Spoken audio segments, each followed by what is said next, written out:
حدثنا نبي بن سليمان الأزدي قال حدثنا عبد الله بن يوسف حدثنا حاتم بن حماد أخبرني زياد بن واقد عن مقول عن نافع بن محمود الربيع قال نافع أفتى عبادته عن صلاة الصبح، ایک دن صبح کی نماز کے اندر عبادہ کو ذرا دیر ہو گئی، فاقام ابو نعیم المؤذن، جو ابو نعیم مؤذن تھے انہوں نے نماز کھڑی کر دی، جماعت شروع کر دی، فصلی ابو نعیم بالناس، ابو نعیم نے لوگوں کو نماز پڑھائی، واقبر عبادہ آئے پیچھے سے، وانا معه میں ساتھ تھا، حتی صفقنا خلف ابی نعیم، ہم نے ابو نعیم کے پیچھے صفیں باندھ لی، اور ابو نعیم یجہر بالقراءۃ، وہ بلند آواز سے قرات کر رہے تھے، امام بھی تھے، قرات بھی جاری کر رہے تھے، فجعل عبادہ یقرأ بالقرآن، عبادہ بن صامت پیچھے سورۃ قرآن پڑھنے لگے، فلما انصرف، جب سلام پھیرا قلت لعبادہ، میں نے عبادہ کو کہا سمیعتک بالقرآن، تو رات جو ہے وہ قرآن پڑھ رہے تھے۔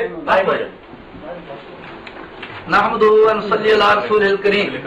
پہلی بات مولانا عبد الرحمن شہین صاحب نے فرمائی کہ تو نے مسلم سے حدیث کیوں نہ پڑھی، جبکہ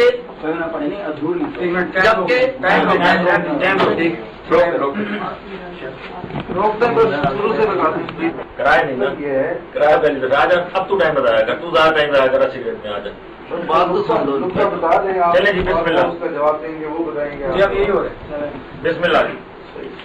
نحمدہ ونصلی علی رسول الکریم، اما بعد، مولانا عبد الرحمن صاحب نے کہا کہ فقرہ جمع کا صیغہ ہے، اس لیے سب پڑھیں گے، تو ہم کہتے ہیں کہ فست میں وہ بھی تو جمع کا صیغہ ہے، سب سنے ان سے تو بھی تو جمع کا صیغہ ہے، تو استدلال آپ کا ہے، ہم تو ایگزامن دے رہے ہیں جو، تو آپ کا امام بھی چپ رہے، تو فقرہ اگر جمع ہے تو فستہ میں وہ بھی جمع ہے، تو استدلال کرنا ہی ماشاءاللہ غلط ہے، اور اپنی طرف سے کیا ہے، کسی مفسر نے یہ استدلال نہیں کیا، یہ آپ نے تفسیر دیکھیں۔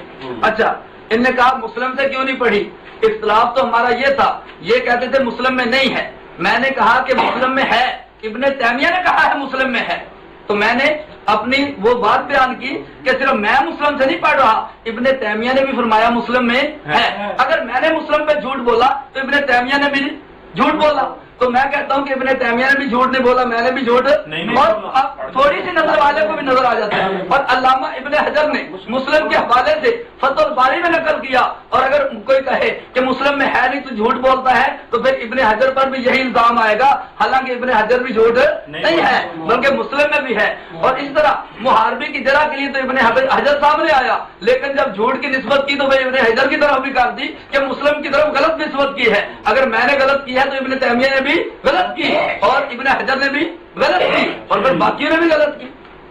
دوسری بات، ان نے کہا کہ حضرت عبادہ بن صامت رضی اللہ تعالی عنہ سے کہ لا صلاۃ لمن لم یقرأ بفاتحۃ الکتاب خلف الامام، جو شخص امام کے پیچھے فاتحہ نہ پڑھے اس کی نماز نہیں ہوتی، یہ پہلی حدیث پیش کی، بخاری سے پیش نہیں کی، مسلم سے پیش نہیں کی، یہ ابو داؤد سے پیش نہیں کی، یہ ترمذی سے پیش نہیں کی، یہ نسائی سے پیش نہیں کی، ابن ماجہ سے پیش نہیں کی، یہ کتاب کتاب القراءت سے پیش کی. میں دعوے کے ساتھ کہتا ہوں کتاب القراءت میں یہ اس کے راوی یہ محمد بن یا صفات اس کے یہ حالات پیش کریں کہ